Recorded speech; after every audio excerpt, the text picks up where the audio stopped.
Yep. Hello everybody. Today my topic is about natural gas vehicles. My name is Rafael, and I think you know. To introduce the topic, I thought it was pretty interesting to mention a speech of President Obama in North Carolina last year by the time of the inauguration of an industry of natural gas trucks. And here I mentioned the main topics of this speech that I thought they were very related to the topic. He was saying that U.S. as a country, it should improve in technology and figure out other ways, other fuels, and stop using just fossil fuels. And also he mentioned that big countries such as China, India, and Brazil, they are developing themselves, and more than they developing themselves, they are creating more vehicles, and these vehicles, they have to use more fuel every day. So when you increase the demand for the fuel, the price of this is going to increase. As everybody knows, is a rule of the market. And also, he mentioned that U.S. has a huge amount of supply. It can last about 100 years of natural gas, and also it's expected by 2020 that 600,000 jobs are going to be created by that time. Also, he mentioned an example that how important is this field of fuels for the country. Some companies that they have a whole fleet of trucks, for example, if the fuel gets higher in price, it's going to make a really difference in their profitability. They will have to change the price of their products and everything like this. And also here there is a graphic showing the fuel used in U.S. transportation by 2010. And approximately 90% of the whole fuel used here in this country is based on petroleum. And just to mention the main point of this project, natural gas is just used in 2% of the transportation. Here is the main outline. I'm going to give you guys an overview about the world, the U.S., about my country, some technical information, advantages and disadvantages, safety, laws and incentives, environmental impacts, and some perspectives and challenges. Today, the world has about 15 million vehicles operating worldwide. It's data from 2011, and since 2000, this number has been increasing for about 30% a year, and it's expected to reach by 2016 19.9 million vehicles. Also, this kind of vehicles they have been most successful in the Middle East and Latin America, because, especially in countries that has lack of high capacity to refine oil. Here the chart with the top 10 countries in number of vehicles, and if we analyze like the first 5, Iran, Pakistan, Argentina, they come up with almost 70% of the whole number of vehicles in the world. Here, now talking about the U.S. U.S. has currently about 120,000 of natural gas vehicles, and this can displace about 360 million gasoline gallon equivalent per year. Talking about that table that compares the country in the world, U.S. is in the 16th position in the world, and it just sum with an amount of 1% of the total vehicles in the world. Also, U.S. has a good distribution system for natural gas in the lower 48 states, and they distribute using 300,000 miles of transmission pipelines. And in the side, you can see a map where you can have an idea where are the refueling stations of the United States. And by 2013, this year, the United States have about 1,000 refueling stations of natural gas.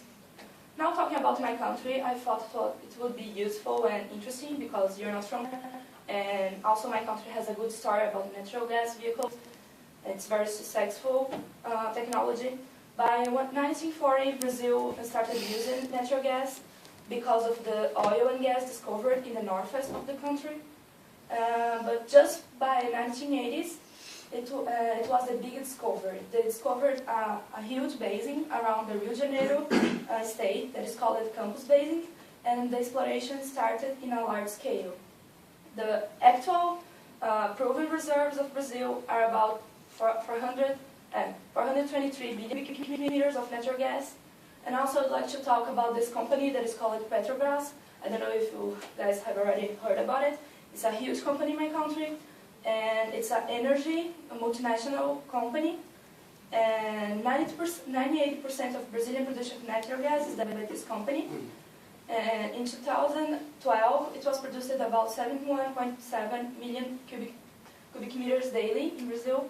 And this picture is good because it can show how the natural gas is stored in this kind of tanks. This is the shape to minimize the pressure and other effects. Oh, sorry. Here there is a good map showing how is my country. I don't know if you're familiar with this. And some of the pipelines that are in operation, in construction, and also being studied. And this blue signs, they are the gas reserves. It's nice to show that this pipeline comes from Bolivia and goes to Brazil, and it sums with about 30 million cubic meters daily of gas that is being imported, and it represents about 70% of our consumption of air, so it's a very big deal. We have to keep a good relationship with it. Also, most of the reserves are concentrated offshore of the country, 77%, and they are mostly in the southwest of the country. Recently, about 2 years ago, there was a new basin offshore found around the São Paulo. It's like right here, the state that I come from, and it's gonna produce about the same amount that we have been importing from Bolivia. The history of the natural gas vehicles itself, it started in the early 90s. Due to the difficulty and energetic difficulties recorded in 1980s. As everybody knows, all the petroleum crisis and everything like this. So Brazilian government started to make some new deals to improve the fuels and the transportation over there. And so by 1991, they authorized the fuel distribution and also the use of natural gas in Texas, and also opened the first public office supply of natural gas. It's nice to mention that most of the investments in natural gas program comes from private capital, especially from the petroleum distribution companies, unlike the Proalco, that is a very well-known program worldwide, but was totally created, developed, and controlled by the government. And here you can see a map that just showing that the majority of our states has a refilling station for natural gas. We have so far about 1,800 refilling stations in the country. Now being more technical, here is the main composition of the natural gas, is the methane from 83 to 99%, and also it can have ethane from 1 to 13%. I show here the mainly reaction that is done between the methane and oxygen and produce carbon dioxide and water, as everybody knows, and it's a isothermal reaction producing 891 kilojoules. It's important to mention also that the driving range of natural gas vehicles generally is less than the conventional vehicles because of the lower energy density of natural gas. For 1 gallon of gasoline, it has about 114,000 BTU, and the same amount, what they normally compare in the tables and everything, 1 cubic feet of natural gas, it has just about 900 BTU. At standard conditions, 5.6 pounds, 2.5 kilograms, and 126 cubic feet of natural gas has the same energy of 1 gallon of gasoline. And also the cylinders that start the natural gas, they have to be pressured at about 3,000 to 3,600 pounds per square inch, or from 200 to 250 barrels.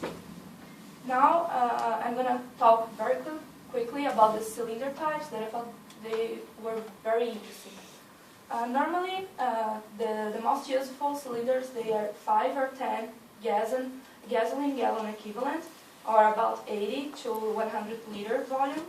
And there are 4 types so far. And here they are listed from the cheapest and heaviest to the lightest and to the most expensive. The first type is all metal, and it's very cheap but very heavy. The second one is wrapped with composite. About 45% of the cylinder is composite and 55% is metal. Third one is also made with composite and metal, but in a high proportion, like 80% is composite. And the fourth one is non-metal, just composite. You can see 2 figures.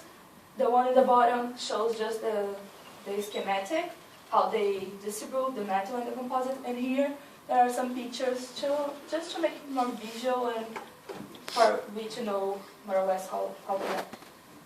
Now I'm going to talk how the natural gas vehicles really works. They pretty much work as gasoline-powered vehicles with a spark ignite engines. And there are 3 main kinds of natural gas vehicles. The dedicated one that runs only on natural gas, the bi-fuel that use natural gas and gasoline, and the dual-fuel that use natural gas and diesel. Here we have like 2 schematic drawings, and in the bottom we can see that if you go to the refilling station, you're going to put the gas to the point A, that is the valve, and so it's going to go to the point B, that is where the cylinders are in the back of the car, in the trunk, or even under the seats. And after that, the gas is going to pass through the point C, that is the master manual shut-off valve, and it will keep going to the high-pressure fuel pipeline, that is the letter D, and it will reach point E, that is the regulator. This regulator, it reduces the pressure for the required vehicle injection system, and later on it will reach the point F, that is the natural gas solenoid valve, and this will push the gas into the gas mixture or fuel injectors, and it can also shut off the natural gas when the engine is not working. The car is not running. And finally, it will reach the point G, that is the carburetor or fuel injection system for the gas mixed with air. And after that, the natural gas will enter the engine combustion chambers, and it will be burned to produce power, just as gasoline. Here is a comparative graph between gasoline price and natural gas since 2000 until 2012. And as we can see, now the natural gas, the gasoline gallon equivalent of natural gas is about $1.50 and $2 less expensive than the gasoline. Now some advantages in maintenance and performance. Because it's a very clean fuel, it does not leave residues accumulating in the injection nodes. It can also reduce up to 40% in the maintenance costs. Also, it improves the intervals between the turn-ups, between 30,000 miles to 15,000 miles. It can also improve and extend the intervals between the oil changes. And also, it can run in very cold or hot weather conditions. And because it doesn't react with the metals, the pipes and the mufflers, they can rest longer. Some disadvantages of this car, there are more risks of small cracks due to the right pressure in the system, so it's very important to keep the engine always regulated and follow the recommendations of the people that converted your car, the companies. Also, the spark plug, it's very required in this type of vehicle, so its life can last a shorter amount of time, like from 30,000 kilometers to 15,000 kilometers. And also, I searched it, and there is some specific spark plug for gas cars. So you can buy one of these, and you can improve the performance of the car. As the system it's running on gas, it's becoming very dry and if there is a lack of lubrication, it can cause damage to the car. So it's ideal to use a day about 3 to 5 kilometers of gasoline or alcohol to lubricate the system. One interesting fact that is the gasoline gets old, losing almost all their properties after 3 or 4 months of layoff. So when you're gonna refill your car, if you have a natural gas car, of course, you just fill with half of tank. So if you're not gonna use, you are not gonna lose your money, losing all the properties of some time of not using the gasoline. Here there is a table showing that the volume of natural gas, it depends totally on the temperature, the environmental temperature. So it's recommendable that when you're going to refill your car, you're refilling by the time that is the coldest temperature, like during the night or during the morning. And for you to reach a higher capacity of the reservoir. Some interesting cost data, like there are 2 types of cars that are very well known in the United States and very well sold. There are the Chrysler and the Honda Civic. The Chrysler, the model that runs on natural gas, costs about $10,000 more than the one that runs on gasoline, and the Civic costs about $4,000 more. There's also this equipment that is a home refilling station. It's made by Fuel, the company Fuel, and it costs about $4,000. But the problem that it takes about 8 hours to refill. There is also other companies trying to develop the same product, but for a lower cost, like $500. Some safety information. Natural gas has a lower specific gravity, and so when it leaks, it can move up and spread away, so it's not just going to dissipate, it's not a problem. But when compared to gasoline or diesel, they tend to pull around the vehicle and they can explode very easily. Also, the natural gas has a higher flash point, which means that it doesn't ignite as easily as other fuels because it requires a very specific gas-to-air combination to be dangerous. Also, we don't have to worry about the cylinders because they are subject to extreme test conditions before they receiving approval, and they have to have a periodic inspection and certification. And the last certification that they created in 2007 just allow a 25-year lifespan of the cylinders, and after that you cannot recertify the cylinder and you have to take out of the vehicle and stop using it. Here are some pictures showing some accidents that occur.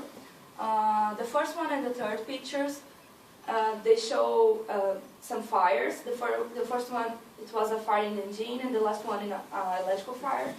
And none of them, the gas cylinder was ruptured or exploded or leaked or anything like this. In the middle, there was a collision between a natural gas vehicle and a gasoline vehicle. The gasoline vehicle, the tank of the gasoline tank vehicle ruptured and caused fire, but nothing happened to the natural gas vehicle, so it's very safe. Talking about some laws and incentives in the United States, here there is the definition of alternative fuels by the Internal Revenue Code, and the natural gas is within this fuels. There was originally some laws for tax credits for alternative fuel infrastructure sellers and also vehicles, but they were just from 2006 to 2010. And there were 2 extensions of this law, one to 2011 and the other one until the end of 2013.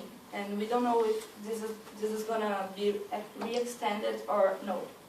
And this tax credit was in an amount of 50 cents per gallon, and it was available for all this fuel, including natural gas. About the environmental impacts, according to the Natural Gas Vehicles America, replacing an older vehicle with a natural gas vehicle reduces a lot of emissions, like the carbon monoxide emissions, the carbon dioxide, nitrogen oxides, non-methane hydrocarbon emissions, particulate matters, also emits fewer toxin carcinogen pollutants, and also can reduce the emission of greenhouse gases compared to diesel or gasoline vehicles. And finally, as perspectives and challenges for this kind of vehicle, there are some problems like the infrastructure continue to be an issue. It's not everywhere that you have a refueling station. So if you decide to change your car for a natural gas vehicle, you're gonna think, okay, I run out of gas, and what can I do? Where is the closest refueling station that I can go? So it continues to be an issue. Also, the home refueling station, it uses a low pressure natural gas, but it takes forever. It takes about 8 hours for it to refill, so it's a long time. They have to improve it. Also, something that no one thinks about, you have to have a repairing shop or repairing place to go to repair your car. And this is one of, the cost of this equipment to repair is very high. And also you have to have skilled and specialized workers. And so you have to train them, and it's not so easy. It requires time. Also, the consumer centers and the reserves, they are not so close to each other, and so, as everybody knows, it can increase the price for transportation and everything like this. And lastly, the price of converting is still very high, mainly because of the price of the gas cylinders. And as some challenge for the future, we can make the burning more efficient, so it will reduce the maintenance costs and also the transportation of the natural gas itself. This is still a big technological challenge, the pipeline versus trucks, and this can improve very much the supply and reach reasonable transportation prices. Does anyone have any questions?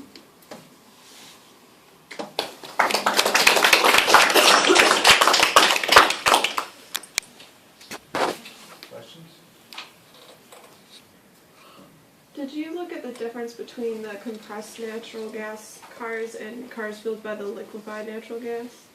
The liquid, they are not used very much because they're the liquid one, they are used more for like kitchen and stuff that I was looking. So normally all around the world they just use the compressed. I think it's dangerous or something like this. I didn't really look through this because the first article that I saw that they were comparing, and they said that the most used one is the compressed. I just forgot the other one. Okay.